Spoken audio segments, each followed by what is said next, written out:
And anybody who wanted to say something without spoiling somebody else could run into that room, scream about it, and come back out and join the party. My friend Kathleen availed herself of this very, very early on when she flipped to the back of the book. Now Kathleen is like this high, and she's very, very tiny. She got the book, flipped to the back, and sure enough, she was off, having like a little fit in this room, and she came out totally calm and sat down, and we're like, what happened to you? What just went on in there? Nothing. And we found out later it was because Ron and Hermione had not shared a kiss in the fifth book.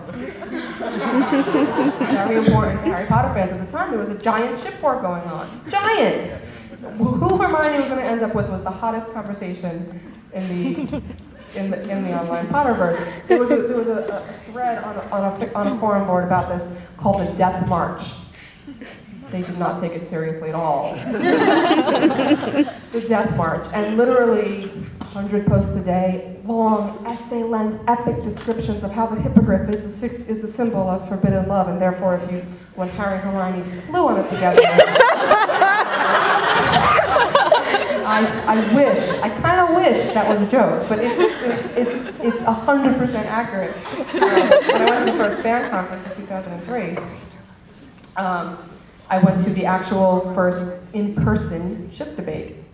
Ron and Hermione on this side, Harry and Hermione on that side.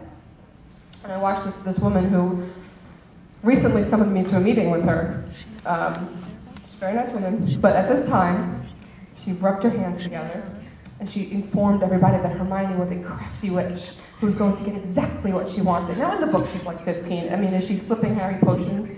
Is she slipping him love potion in his drink? So, I was discovering in little increments at this time the obsession and the fabulous, shall we say, creativity that we can bring to things that we love. And I was trying to do the same thing with trying to bring real reporting and real reporting techniques and real reporting, what's the word, gravitas, I guess, to a Harry Potter topic. Not an easy task when Warner Brothers thinks that, you know, you're a bunch of fans who are going to jump at Dan Radcliffe as soon as you see him. Oh, Daniel Radcliffe. I only jumped Rupert Grint. No, I'm kidding. No. After the fifth book came out, my friend Lizzo called me. Lizzo was a reporter for the BBC, the children's BBC. Now he's a reporter for the regular BBC. And he said to me, he called me at work, and I said, you know, hello, I'm TV Networks. It was the day after the book had come out. I'd just taken 2 days off of work, which I didn't get paid for, so, you know, already I'm pushing it. This was the kind of secretary job where to go to the bathroom I had to get permission. He says, oh, hello, Melissa, it's Lizzo. And I said, hey, you know, what's up? He says, you have to come to London. I said, no, I can't come to London. Well, Joe's giving a speech, giving a reading. If you come to London, you'll get to meet her. And I said, well, that's very nice little joke you're playing on me right now, but I'm going to stay at my desk where I have a lot of work. And you know, Denise, who was my boss, came by and slammed a bunch of filing on my desk almost at that moment. And I said, no. Well, she reads the site. She knows. No, she doesn't. Thank you. Like, no, she doesn't. Yes, she does. Well, thank you. Nice of you to tell me. I have a job. I'll see you later. At the same moment, as I hung up the phone, Denise came out, and she informed me that I would be arranging her bridal shower to my direct superior. She was marrying my direct superior. Yeah, and it's one of those moments, and you will have these when you graduate, when you face an important choice. It's one of those moments where you just realize that maybe what you thought you should be doing is not exactly where your heart is. So I ran out the building. I called my friend Meg. My friend Meg is a very tall, very brassy redhead. And I said to her, Meg, I need convincing. And she's, what? What do you need convincing about? I need you to convince me to get on a plane and go to London to see J.K. Rowling. Oh God, Melissa, get your ass on a plane. Just do it right now. I said, no, I'm gonna be fired. And she's like, yes, so? Who cares if you're fired? And like, just like that, I went, I don't know. Ran back to my desk, made a reservation, ran up to my former immediate supervisor who now worked on the floor, and said, Mimi, can I store my suitcase up here in a few days? I'm going to lie to Denise and say that I had a personal emergency so I can go to England to meet J.K. Rowling. She looked at me like, over her glasses, and she goes, oh, hell yes. And it went smoothly. I ran out on time. I stood at JFK with my little sweater kind of over my arm, and I was ready to go on a business trip. I had my itinerary in my folder as though I had some imaginary secretary who had prepared it for me, and my little suitcase, and I just went with my little business outfit, and I had no idea what I was there to do. But when I got to the event, the people at Scholastic with whom I most frequently spoke were there waiting for me, and when I introduced who I was, the woman screamed, "Leaky Cauldron!" And she got up and dragged me across the way. Now, I had assumed that I was going to be with press, maybe interview J.K. Rowling for a quick second, how does it feel to be here at your blah, blah, blah. And instead, she was bringing me over to the other side of the fence. The other side of the fence was where the people who had won competitions, the students who had won competitions, to be there were with their books, looking very high school, spelling bee champion, kind of accomplished, looking very shiny and happy. And it also meant that she was actually going to come down the line and say hello. There were maybe like 10 people over there, where there were like 150 reporters on the other side. And we all know, given any situation, what J.K. Rowling would choose. And so I sat there with my book, just completely on edge, now shaking. Lizzo comes up to me and says, I told you you're going to meet her. I was like, shut up, I'm not going to meet her. And then I kind of said, well, okay, maybe I'm going to meet her, but that's all I'm ready to admit, just shut up.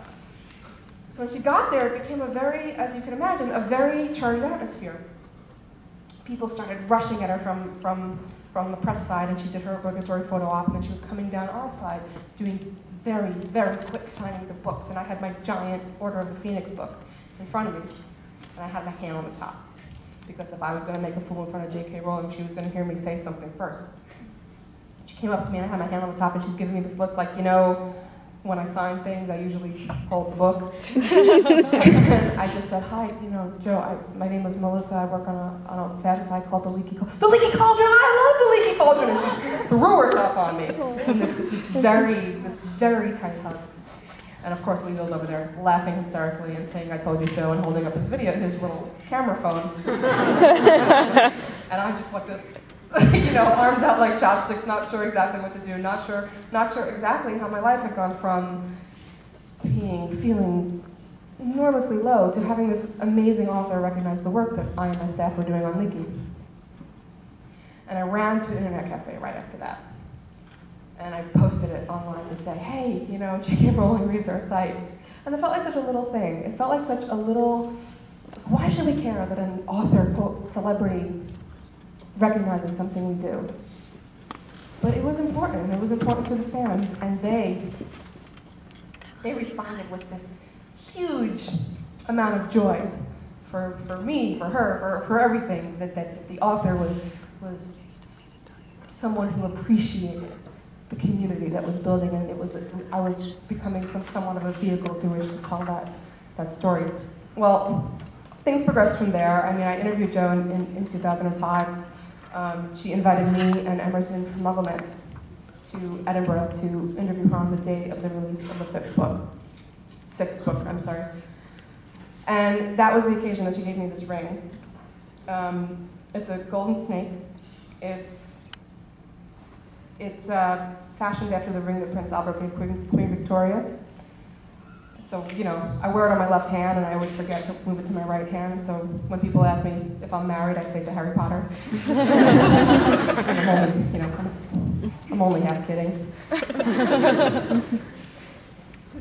But all things snowballed from there, and it was only because of that one day, that one moment, that I was talking to my friend Meg, and she said, would it be so bad if you were fired? When I let go of what I thought might be important for me to do, and did what instead felt right.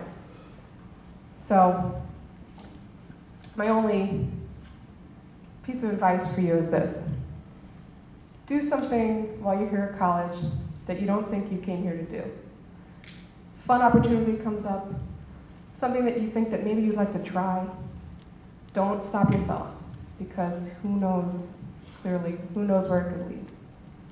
And I would love to talk to you if you have questions about the book, about the phenomenon, about Harry, anything at all. So hit me with it.